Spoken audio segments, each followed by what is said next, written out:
makeup. You need a hair and makeup department. Yeah, right, okay, so.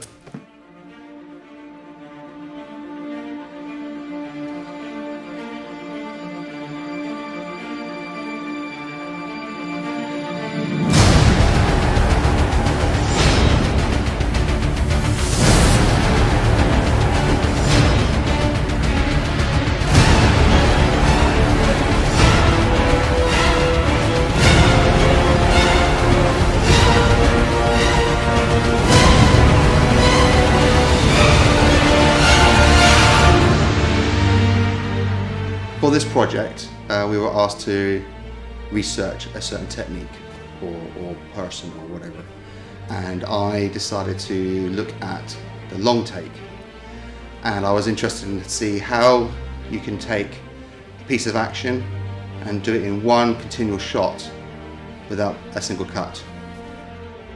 I specifically chose Zack Snyder and his stylistic techniques in the way that he creates his films. So his style of fight scenes. So I used the EVA to shoot 240 frames per second, and then speed ramp that up and down to capture the action of it, really. The first sequence is the lab scene. Because originally Mickey was going to handhold it, and we straight away knew that wasn't going to work the way. No, yeah. It just didn't look good. We had the Zion gimbal, which is the one I initially planned for the long takes. But we had the GH5, which we already knew was going to work. But unfortunately, we had the 35mm lens, the Samyang. Weighed a ton. Really heavy. And once you balance it out on the Zion, as soon as you even tried to move it, it just shook. Yeah. It just shook like it was panicking. So we nearly realised then we needed a different lens. And luckily, I'd recently bought myself a 35mm lens for my Canon, which was a lot smaller, lighter, and easier to use. Yeah. So I went off, grabbed that, came back, plugged it in, and first shot, perfect. Got it in one shot, that was it. Yeah. The second day, we'd already gone ahead and spoke to the manager at a cafe called Americano. That during my research, I realised that was the perfect location because it's very close to where we're going to fight sequence, and we could do a one take. Our only concern was the Americano may turn and say no. Yeah, exactly. Okay, so we're in the Americano. Yeah. We just spoken to the manager called Chelsea, and she was very enthusiastic about us filming here. Yeah, she was actually really up for it. Like, there was no problems at all. She was just like, yeah, well, let's do this. Yeah. Yeah. I thought that was like her wanting to be in it, but it turns out that on the day anyway, none of them wanted to be in it. So Camera shy. yeah, so we had to create a different scene where we actually got Matty, who was part of the BTS crew. He was her friend who called her over and had a little bit of talk. Yeah, doing that shoot was interesting because we were using the Zion because we wanted a nice smooth shot. We knew that from previous videos we watched in the past that the best way to hold the Zion was be like a torch, to hold it this way. Limits the shakiness and the movement of the camera. Yeah. But what we did realise was that you're limited to the view, and for Mickey to try and get that pan of Beth sat at a desk, it was just too wide and it would have fishtailed. So we decided to stick with Max, our hero. Yeah. If you keep that line all the way back. I didn't move it. That was the camera going. Oh, was it? Alright, we'll try and keep that line. The problem we had with the long takes, and it's something I've found in my research, is that as a director you can explain to them where they've got to go, tell the cameraman where you're going to go, all that sort of stuff, but it's a one take. So if you do too much preparation, you lose that spontaneity of the actors and the camera work. Yeah. If you do too many, so if you do too few, then it gets really messy. Yeah. Basically, when we finally got the first take, which we felt was the best, we stopped. Yeah.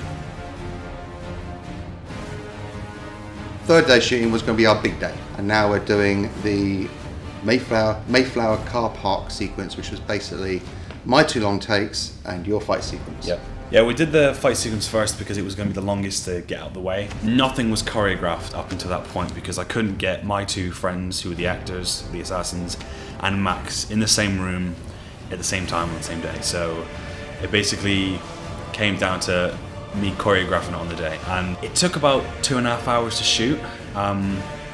It only took about 20 minutes to practice, to be honest. It wasn't long. Because that's based down to the fact that we wanted to keep it short and brutal, didn't we? Yeah, exactly. So short and brutal. My friend Luke, who's one of the assassins, is a martial artist, and he's used to taking a punch. So he did say to Max and myself that I don't mind taking a punch. And I said to Max, he's okay to take one. Max was very shy about punching him in the face, and I understand why. Max punched him.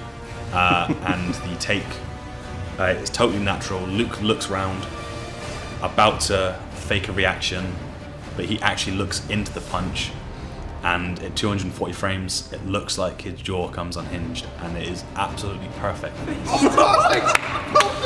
Oh, yeah. The biggest complication I had for the fight sequence was, and I'm sure this will be yours as well, is we were filming outside the access for Plymouth. There were many times where I'd got the perfect shot and then people had to move because the mobility scooters, they were short shots anyway, and I'm cutting between all these shots, so it's not a long take and I can just clean everything up in the edit.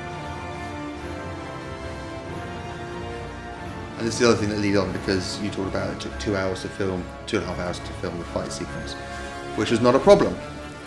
But what did cause a problem, because obviously when we came in to do our first long take, which was the arrival of Max, and the first thing we noticed straight away was the fact that the sun at this point had risen quite high. So we had to try and play with our settings to try and get the right exposure that doesn't look too different to the fight sequence, but at the same time would work with the one take. Because obviously once you're filming the one take, you can't change your settings. Yep. I explained to Mickey what I wanted him camera move wise. I explained to Max and the assassins what I wanted them to do. Luckily we had a big crew, and their job was basically to hold back the public. Yeah. Also to let us know if cars are coming, because we need to have a clean set. And the first take was the rotation of Max. Got a big problem with that sign. It just doesn't move. We can't get it to move right. It's not moving to the right direction. So Mickey and I decided we're now going to try and do it handheld. We just did our third time with the Eva, and actually it worked better. It did. Worked way better than the Zion. The Zion just wasn't cooperating at all. I felt it gave energy to the shot actually. Yeah. It made you feel like you're there. Same problem when we started doing the second long take. So we started, let's not even bother using Zion. Let's use the Eva again. Now this is the longer one. This is the one where we followed Max all the way back up to the Americano, and then going into the back of Max so that we get that fake take. That's the other thing, we had to film two scenes because the Americano has been darker. We knew we would automatically have to change the aperture and the ISO. You can't do that in one take, so I thought we'd use the Alfred Hitchcock, where he used the back of the actor to disguise a cut. We were frozen by this point. We'd been there for about 5-6 hours now, and I think on the last take we said, yeah, that's good enough. It's a little bit shaky, but it's good enough, but we'll take it. We watched the rushes, it's too shaky. Yeah. We can't use it. And also the other thing I realised that actually we didn't even get the expressions from Max. I realised quite quickly we're going to have to reshoot. We all turned up early morning, and I think we can actually do it with the Zion again this time and try and keep the panning to a minimum. We would move the camera to the side of Max as he walks up. It was a perfect shot. Yeah, it was, yeah. The only problem we had, there's a section of 20 feet where Beth is walking in direct sunlight. Yeah, so it's very overexposed, but I couldn't change the exposure or the aperture while it was moving because it would have just messed up the Zion. But the end product, I think, came out really, really well. I really pleased with it, and it was much better than the first take. Definitely. Tony just recently brought a Mavic Pro, so he was having a bit of a toy around with that, wasn't you? Well, yeah, it was kind of scary because also in the city centre, unfortunately, none of us were really experienced on using the drone. It's just terrifying. And then we realised, let's go one step further. Let's turn this into a continuation of a long take. Yeah, so when the drone starts moving left, it's starting to move away from the money centre to when it moves down to his feet. We then had to try and duplicate the exact same camera angle where Max arrived. Yeah. And I think we pretty much did. We had to end up filming it backwards. It's a lot easier going from the position we wanted to end with than going to it. For the edit, as we just described, how we're going to do the basics with the whip cams and the freeze frames, that lot, we decided to sit down and just do the basic skeleton edit for Mickey. Yeah. Which actually, for me, I felt kind of guilty because like one of the magic things about the one take, it's just that. It's a one take. You just drag and place it. It's nothing interesting, and it just gets placed into the timeline. Yeah. But that was fine. The whole part of Tony's, I guess, mission was to do the long takes, to be the director, and mine is directly to do post-production, so editing. So I wasn't too fussed about that. I reflected on Snyder's effect on me very heavily within the edit, so I used very monochromatic colours. So I used steel colours and blue colours in the lab to emphasise failure and despair.